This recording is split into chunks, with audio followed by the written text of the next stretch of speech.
હીટવેવને લઈ અને ગુજરાત પ્રદેશ કોંગ્રેસ અધ્યક્ષ શક્તિસિંહ ગોહિલ જેમણે સોશિયલ મીડિયા પર પોસ્ટ શેર કરી છે। ગ્રામ્ય વિસ્તારમાં વીજ કાપની ખૂબ ફરિયાદ હોવાની વાત શક્તિસિંહે કહી। ભાજપ નેતા હિતેન્દ્ર પટેલ આપણી સાથે ફોન લાઈન પર જોડાયા છે। હિતેન્દ્રભાઈ, આપનું સ્વાગત છે। હીટવેવની આ સ્થિતિ અને તેમાં વીજ કાપને લઈ અને શક્તિસિંહે પોસ્ટ શેર કરી છે, શું કહેશો? गुजरात વીજળીની બાબતમાં અભૂતપૂર્વ કામગીરી કરી છે। દેશમાં આજે પણ ગુજરાત એકમાત્ર એવું રાજ્ય છે જ્યાં ગામડા ગામમાં પણ 24 કલાક વીજળી આપવાનું કામ આપણા માનનીય વડાપ્રધાન શ્રી અને તત્કાલીન મુખ્યમંત્રી શ્રીએ કર્યું છે। વીજળીમાં ખેડૂતોને વીજળી કે ગામડા વિસ્તારમાં વીજળી આપવાનું અભૂતપૂર્વ કામ જે રાજ્યમાં થયું છે એ રાજ્યનું નામ ગુજરાત છે। મને લાગે છે કે 45, 46, 47 ડિગ્રી ટેમ્પરેચર થયું છે ત્યારે કોઈ વિસ્તારમાં ઇલેક્ટ્રિસિટી સપ્લાયમાં એના ફીડરમાં, ટ્રાન્સફરમાં, ટ્રાન્સમિશન લાઇનમાં ફોલ્ટ આવવાથી ક્યાંક આવી મુશ્કેલી હશે, પણ જેમણે પણ ટ્વીટ કર્યું છે એમને એમના સમયમાં ગામડામાં વીજળી આવે એ સમાચાર બનતા હતા। ગામડા ગામમાં પ્રસંગ કરવો હોય તો એની પત્રિકા પહેલા વેવાઈને લખીએ એના કરતા વાયરમેનને લખવી પડતી હતી। પોતાની દીકરી કે દીકરાનો પ્રસંગ હોય તો લાઈટ જાય નહીં અથવા 2-3 કલાક આવે એના માટે એને ક્યાંક લાંચ આપવી પડતી હતી। એવી ગુજરાતની સ્થિતિ હતી।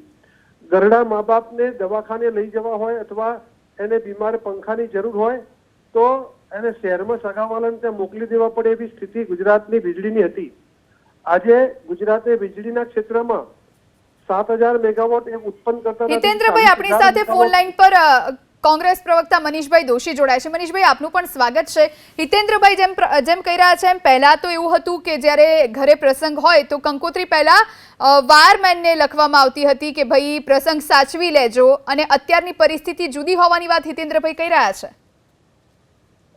એટલા માટે કે એમને શું કીધું કે નહીં, ગુજરાત પ્રદેશ કોંગ્રેસ સમિતિના સન્માનીય પ્રમુખ શ્રી શક્તિસિંહજી ગોહિલે ગ્રામ્ય વિસ્તારની અંદરના સામાન્ય માણસોને પડતી મુશ્કેલી, ગ્રામ્ય વિસ્તારની અંદર મોટા પાયે વૃક્ષનું છેદન થઈ ગયું છે।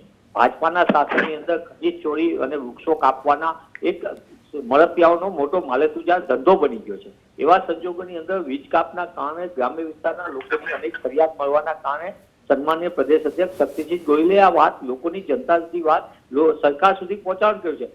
મોટી મોટી વાતો કરનારી ભાજપાના શાસનમાં સૌથી મોટો ભ્રષ્ટાચાર એ પાવર સેક્ટરમાં છે। કહેવાતા દાવા થાય છે પાવર સરપ્લસ સ્ટેટની, પણ આ પાવર પરચેસ સ્ટેટ બન્યો છે।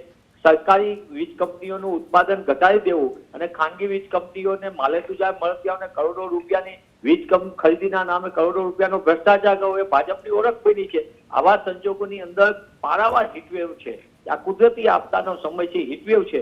એવા સંજોગોની અંદર સરકારને હું એબીપીએસસીના મારે આક્ષેપ કે બીજી વાતમાં નથી પડવું, કોઈએ શું કેવા નથી પડવું।